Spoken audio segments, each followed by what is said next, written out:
Hey, everybody, and welcome. I'm excited to have you joining us today for Actual Tech Media's weekly Roundup show, where we're discussing what's happening in enterprise technology right now. I'm James Green, partner and VP for content at Actual Tech Media, and joining me, as usual, is Scott Lowe, partner and CEO at Actual Tech Media. Hi. And in a recurring theme, we're going to be talking about ransomware today. It's on our minds. We're doing a lot of research on it. We're working on some projects in the background on it that we're going to let you know about very soon. We have a big ransomware event coming up in October, and we hope you'll join us for that. Register over at events.actualtechmedia.com for that. If you want to join us, it's going to be a big full-day educational event on ransomware, so it's going to be a lot of fun. Today, we're going to be talking about a report published by Sophos. I believe it was back in the summer. It's based on data that they collected in the early part of the year. And so I'll caveat the whole conversation by saying that things change very, very quickly in this space. There's news, just in the last week or two here about things that are happening in the ransomware space that obviously won't be factored in here. That said, I think a lot of the findings here are high-level findings that are going to be relevant for the long term, and they're going to provide some fodder for discussion for Scott and I, and for those of you in the live stream right now. So all still relevant stuff, but I just want to be upfront. Survey was published the report was published a bit ago, and the actual results are from Q1. But Scott, you've run a number of sizable surveys, and so I want to just start by checking out here exactly what happened in this survey, the scope of the survey, the methodology, because I think it tells us a lot about the data that we're going to be reviewing. And here's a couple of big things I want to call out. One, on surveying 5,400 IT decision makers. How's that for a sample size? Huge. Yeah, that's a lot. Way beyond statistically significant. So this is good data. Yeah, so across 30 countries. So we're looking at the global state of ransomware, and this sample size is fantastic. And you can see here pretty good representation across, lots of different countries. 500 from the US, where we are and where most of you are across the world. As well, good sample size across industries and company size. So we have a good distribution of small businesses, large businesses. What we don't see here is like the super massive businesses, 10,000, 20,000. I'm totally okay with that because I think those would be outliers. And this actually makes, in my opinion, the findings here more relevant to most of us. Absolutely. Yeah, this is going to cover pretty much everybody. And obviously the sector breakdown is probably the most critical of this anyway.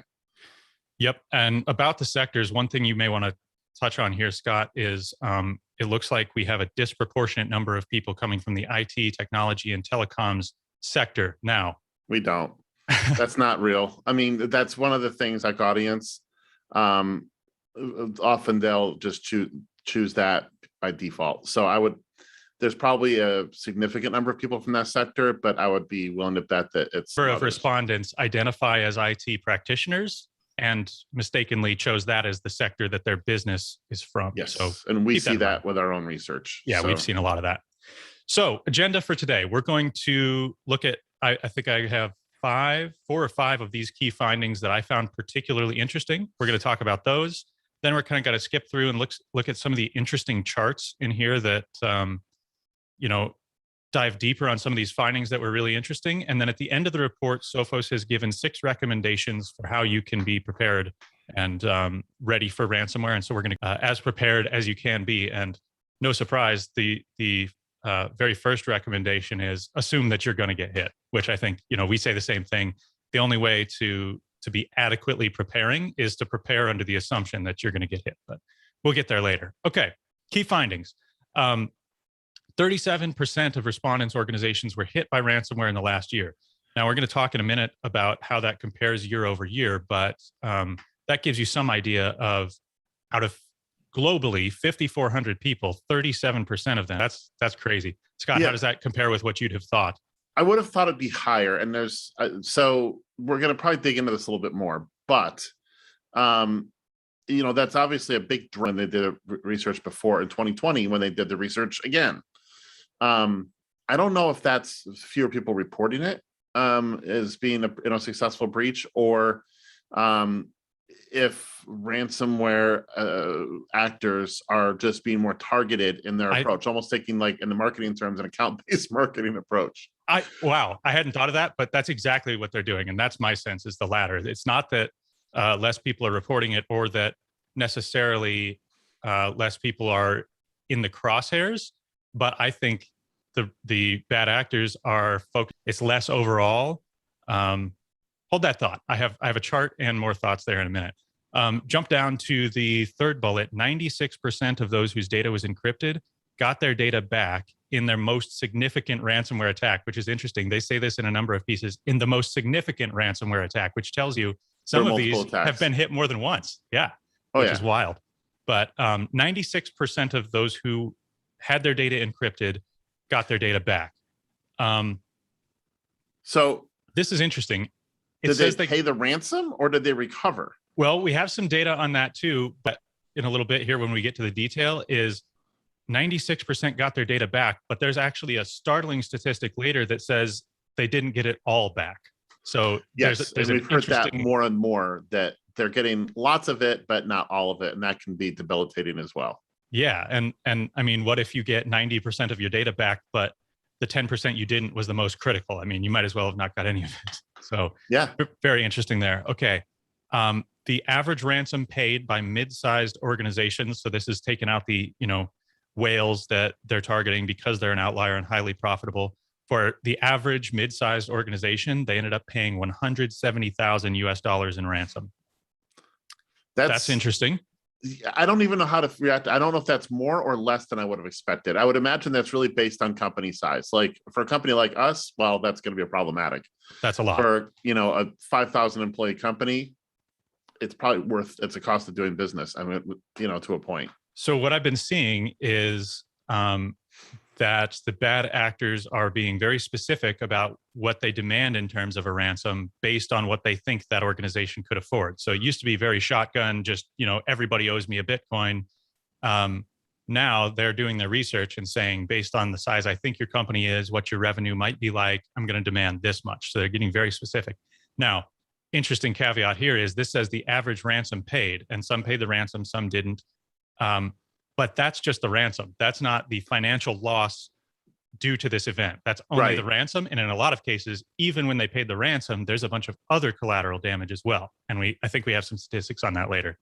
Yeah. In fact, if you want to watch a great video, and this is sort of an aside about a real, ransomware incident, Rubik put a video on the YouTube channel a few weeks ago from a real customer that went into an in-depth view of some of the stuff they saw as far as downtime, which might help people quantify, some of the additional costs you'll see because of due to a successful attack.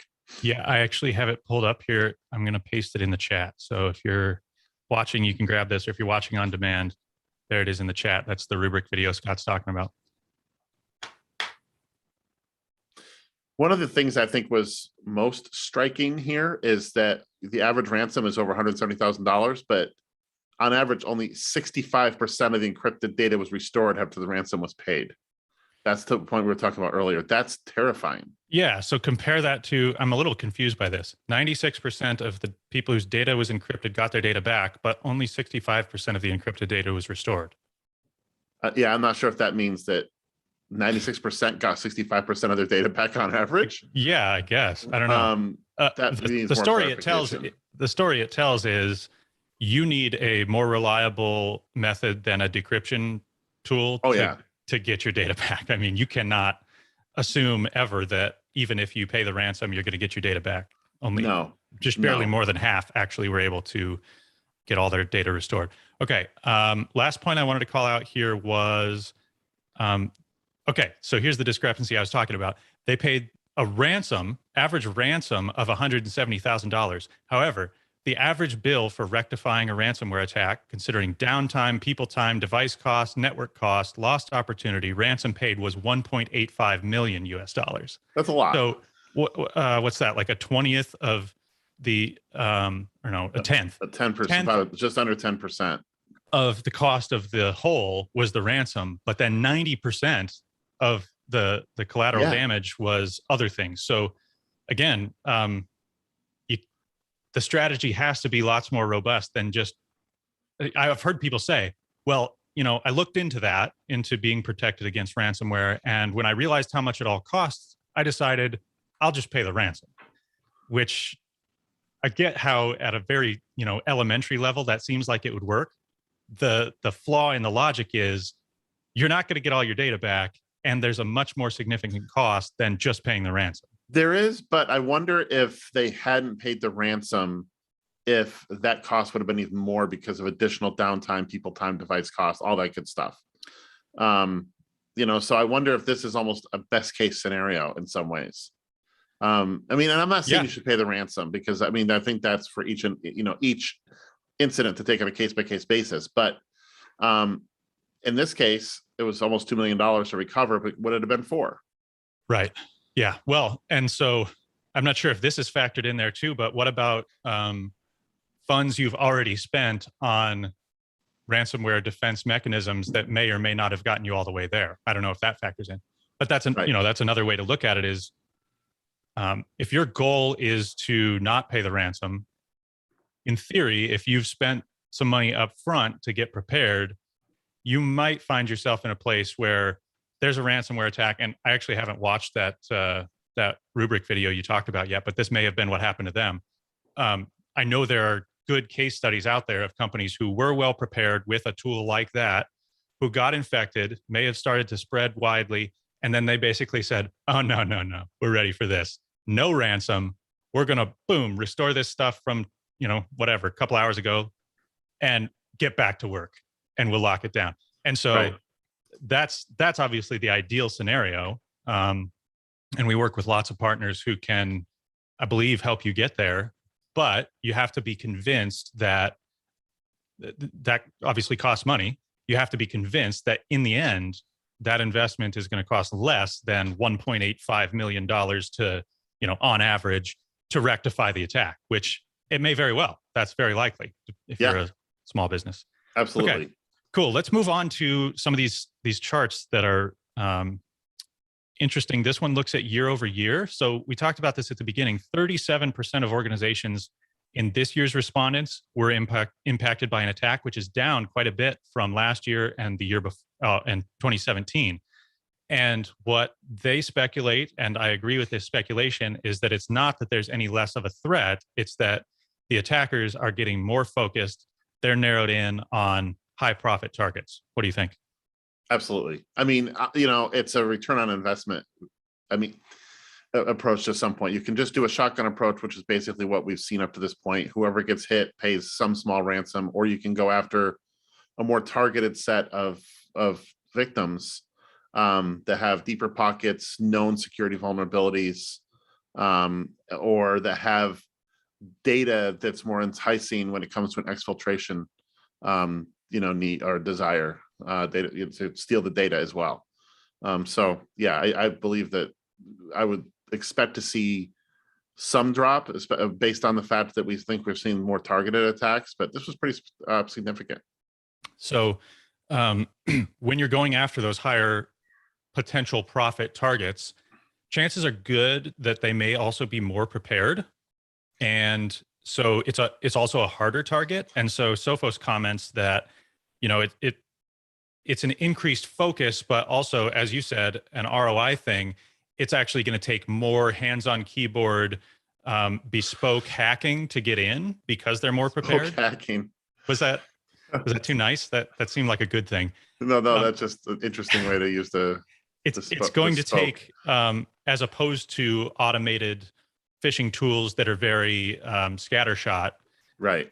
The teams have to come together and be actively human hacking these companies. So that may also play into why the lower overall number. Now, the number of those impacted is lower, but as we'll see, the actual money being made by attackers is higher. So that's in my mind sort of confirms the theory. Okay, let's keep going.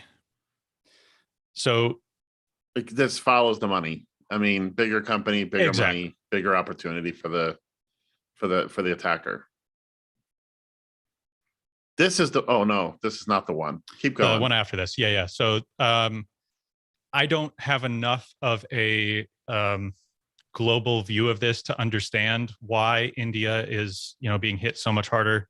One thing I did read in the report that's interesting, though, is in some of these cases, it is, say, um, Russia. One of the interesting things about India is that it seems to be India on India attacks. So, again, I don't know enough about global politics to know why that might be, but India is an outlier not only in the volume, but also because they seem to be attacking themselves. Okay, here's the interesting one that you were thinking of. This is significant. Number of compromise by vertical. And what we can see here is that retail and education, along with professional services, that would be like, attorneys, firms, or accounting firms. And then central government, and I always forget what this acronym is, but that's like, non-funded government-like agencies. They're at the top of the list. Why do you think those are more compromised than any of the rest? The first, all of these, I think you can chalk up to, they just all have different soft spots and different, okay,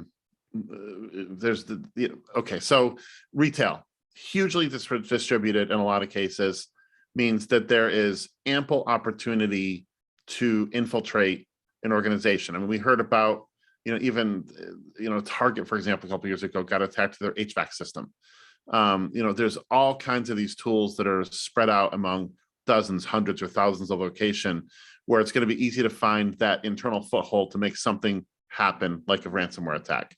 And there's also money there. Obviously, there's money flowing. You can see transactions. And so there's basically an incentive for the attacker to go after retail market. Education is really, it's disappointing, but it's ripe for attack. And one of the reasons is because of the open nature of the platform. I mean, education is prevalent in the industry. So, I won't say that they're insecure, because I've done a lot of consulting in higher ed, and there's a lot of people in higher ed working on securing these places, services. If you think about the kind of clientele they have, that's a data treasure trove. And there's potential there for extracting a lot of money and a lot of data that can be used to get even more money down the line, if you go after those targets, again, stealing the data and things like that. They're more open in a lot of cases, and may not always have the budgets that are necessary to do this right, to be perfectly honest. Yeah, so that's a big one, I think, for education and state and local governments and that kind of thing, is they're just chronically underfunded. And even if they knew what they wanted to do, sometimes. Another thought I had on the business and professional services one is, if you think about from a technology standpoint, what's happening inside a lot of those organizations, they're frequently running some old janky stuff because of some either compliance thing or because nobody else has made a tool that does this thing. And so in a closet somewhere that runs like their business. And so it's true almost for education too. Yeah. Especially in labs. So there's this like competing commitment between maybe regulatory and compliance things, which one could argue should encompass the security of the thing, but that often drives them to choose solutions that are not well maintained and insecure, or even do things like I'm thinking of like I know that lots of the ones I've been in around here still do lots of stuff on paper, and they fax it around. I think that's probably a compliance thing, but faxing is still considered one of the most secure ways to transmit, to share documents. It's old school, but there's a reason people are still faxing. That's why they're stuck on it, right? Yeah. But I don't know. I don't even want to speculate at how much this happens or not. But if those documents were not well controlled, the physical ones, I'm not sure if there's some level of dumpster diving that might come into play for those organizations or not. But I was going to call out one other thing on this. Hang on. Well, yeah, and when you think about the potential for the data exfiltration and identity theft, business and professional services are ripe for it. Would need to take over my life identity and be me. Yeah. What's his phone number? No, I'm kidding. But my accountant a few years ago, I mean, a lot of stuff was still being done in good practice. They actually moved to a cloud-based platform for all data sharing. And when I get my tax returns every year, they're done through that portal strictly. Until just this year, mine would send mine via email in a PDF with a password on it. And the ours was doing password, that too. the password was just the last 4 of my social security number, which Yep. how hard is that to get? I mean, probably not hard. yeah, I that can probably look it up. That was about as secure as a Chihuahua guard dog. Oh, the Chihuahuas can be mean. So I don't know. Watch your ankles. Okay, let's move on. What else do we have here? Yeah, so this is interesting. In a lot of cases, this is good news. It is, and the story it tells, I think, is interesting. So cyber criminals have succeeded in encrypting data less, even though the no, I had that backwards. Never mind. I mean, basically, okay. There's a huge drop in the number of people that were actually successful in encrypting data, and there was a significant increase in the attack being stopped. So going back to the other stat about how many organizations were actually attacked and successfully attacked in 2021, you know what? 2021 is not over yet either. So True. That might be part of the reason why that number was lower. I'm not sure why we're reporting. Oh, that's interesting. But the other piece of this is organizations have taken great pains to make sure that they're training people. I mean, we have tools like KnowBe4 out there all the time now, helping secure the human, which is the weakest link in a security net. And maybe those things are becoming more successful as well. That could be part of the reason the numbers going down, but it could also be that they were only partway through the year. Or you know what? That's the year they reported the data. It's not the year when the attack hit. So forget that I said that. Okay, so here's the thing I was thinking of that I was trying to call out. The success in encrypting data is down, but victims still held to ransom, even though the data was not encrypted, is up double. So what this means is they were not able to encrypt the data, but they were able to exfiltrate the data, and they're blackmailing them with the ransom. So yeah, whether they actually have it or not is a question. Well, so they've gotten smart about that too, and I think they do. So this is a story for another live stream, but I've been exploring the dark corners of the internet, looking at ransomware stuff, and you can see they have forums where they post a sample of the data to show that it's real. And they're saying, we have it. Here's a screenshot of your E drive, and here's a listing of the directory. So do you think we have it or not? And so they're doing good blackmail here. And so if they're not successful in encrypting the data and holding them hostage in place, they're saying, hey, we can still cause some serious damage here. Yeah. And honestly, I think this is a place where when we talk about the multiple layers of defense and the fact you have to have lots of, security arrows in your quiver to defend against ransomware. This is where data loss protection and data loss, an understanding of, where data exfiltration is happening is absolutely critical. I mean, if you know where your data is going, and they send you an email that says, we have your data, send us money.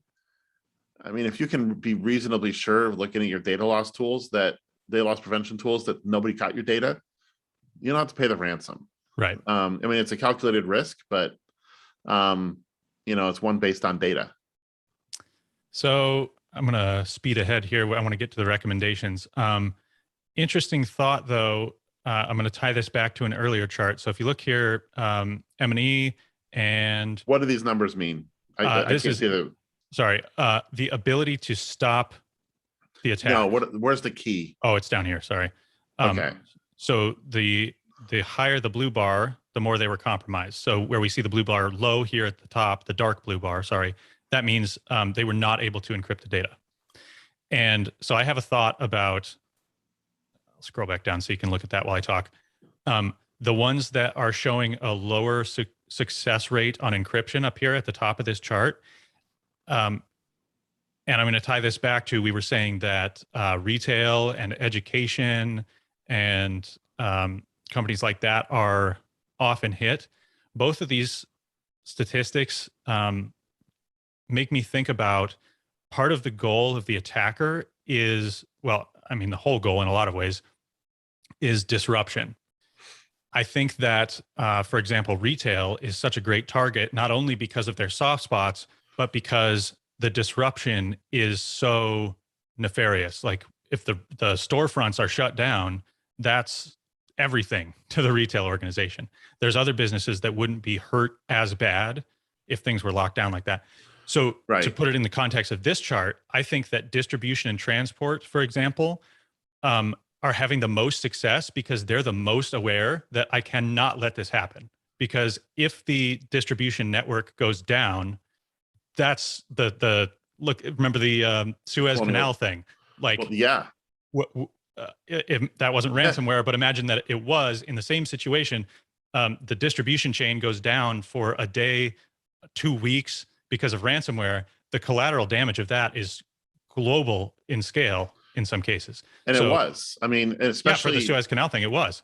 Yeah. And so we're already seeing, that our supply chain, which distribution and transport is critical, is a house of cards. Right. So any disruption makes it exponentially worse.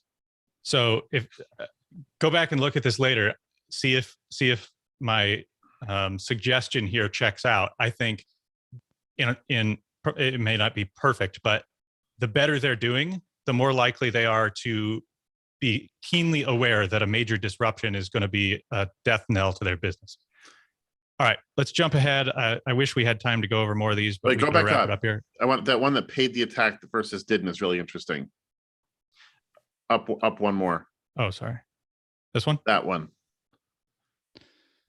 So that's really interesting that more people are paying the ransom to get their data back. Look at this. More people paid.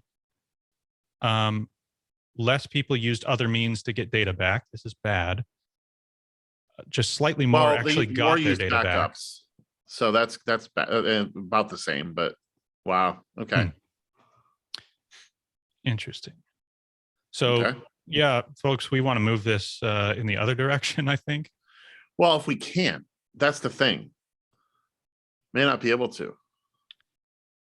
I think this chart is similar to the other one in the sense that I think their propensity to pay probably has to do with their panic about the disruption. Well, look at Colonial Pipeline. Right. I mean, that was a single ransomware attack that crippled the country. And it came to a point where they were like, gosh, guys, we got to pay because we got to do something to get this back up and running or the whole thing's going to implode. So I think that probably factors in a lot here too. So unfortunately, after paying, 65% of data restored. So this goes back to what I was saying at the beginning. You've got to have another means, good backups, basically, because there's absolutely no guarantee. Two things. One, no guarantee that you pay, they give you the decryption tool and you get everything back. Two, no guarantee that even if you pay, they unencrypt everything. No guarantee that they didn't keep it and they're not going to extort you more later on. 8% is that thing there that really jumps out. Yeah. Only 8% got their data back. All of it. Paid. So 29% got 50% or less, and only 8% got it all back. Brutal. It's stunning. So this points to the fact that the average cost has gone up. So this is the number that was the total cost, not just the ransom, but the total fallout of the incident has gone up more than double over the last year. Remediation costs. I think I read in the report a little bit about, we got to go. Sorry. Recommendations. So given the findings of this report, Sophos has 6 recommendations here, 5 of which I think are no-brainers, and 1 of which I'd like to discuss briefly. Number 1, assume you'll be hit. Completely agree. This is the case for all of us. I think we might be beating a dead horse to say too much more about that, but that's where you have to start. Second, make backups. We've been hitting on that in this one. None of the other suggestions about how you might get around this are as effective as good, solid backups that can survive the encryption attempt. That means good air-gapped backups, whatever, offsite, multiple copies, all that stuff. Deploy layered protection. So this goes to your point about the arrows in your protection quiver. We need backups, yes, but also probably some sort of like network monitoring, and also perhaps some sort of DLP. And to the point of number 4, we need to train the humans. And this is something that we talk a lot about. All of the great technology is worthless if your humans are working against you and naively potentially compromising the organization. So train your humans. We do this. I've found it to be very effective. Our people report phishing attacks to each other, like, haha, it's a joke. They tried, good try, but I spotted it. Like, it's almost kind of fun. But it's good because it raises awareness. Yeah, that's exactly it. It just gets people talking about it, and it gets your guard up, right? And so we run regular, basically phishing simulation campaigns. Yeah. Partially for training, but partially just for keeping the awareness up, because for lack of seeing it, you'll stop thinking about it.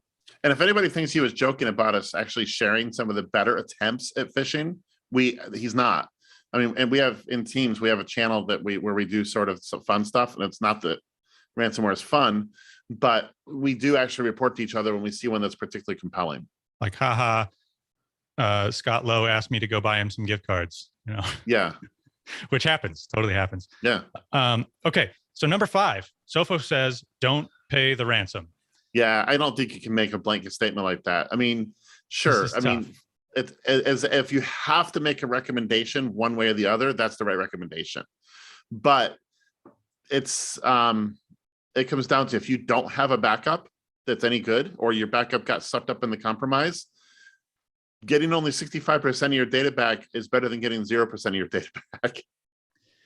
Yeah, so I would modify this. I don't like this statement the way it is, but I would modify this to a way I like it, to say, don't count on paying the ransom as a way to recover. Yes. I can't make the ethical judgment or the business judgment about whether or not you should pay it, but I can say definitively, you should not count on paying the ransom as your recovery mechanism. And I think that's, I read the text next to it. I think that's actually what they're getting at here. They're saying the ransom is not an effective way to get your data back. And then the last piece is have a recovery plan, which, yeah, that makes sense. I'm not sure if it was in this report or another one I was reading recently, but a startling number of folks don't have any sort of actual plan. So they may have tools in place. They may have some idea of how they would recover, but there's no actual plan. So, for disaster recovery, which that's a risk in itself. I mean, let's say that you had the greatest backups, they're ready to go. Your people were trained, but you got infected anyway, and you have no plan. Especially if the organization is longer, you could still have serious damage over multiple days while you try to figure out what your plan is going to be. So beyond just having the right stuff in place, you have to work through the plan and essentially have a DR run book that accounts for ransomware and figure out how you're going to get back up and running. You got it. Cool. So if you want to dig more into this report, I believe I just found this on Sophos's website. It's called, let me go all the way back to the top here so you can see this. It's called The State of Ransomware in 2021. So just Google that, download it from Sophos. They were kind enough to put this material together. So I want you to go there and download it, check it out for yourself. Let us know what you think. Also, we're running this big ransomware focused event in October. We'd love to have you join us. There's going to be lots of coverage of all different angles of ransomware preparedness. Register for that at events.actualtechmedia.com. And we'll be back here next week, same time, same bat channel, probably talking about ransomware again. Actually, no, let me tell you now.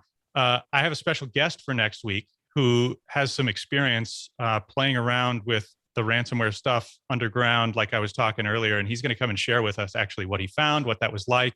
And he works in the space of helping people be prepared. So we'll be able to get his advice there. So same time next week to have that discussion with our special guest.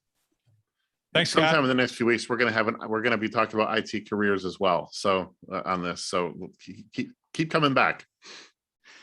Cool. Thanks everybody for joining us. Thanks, Scott, for doing this, and we'll see you all next week.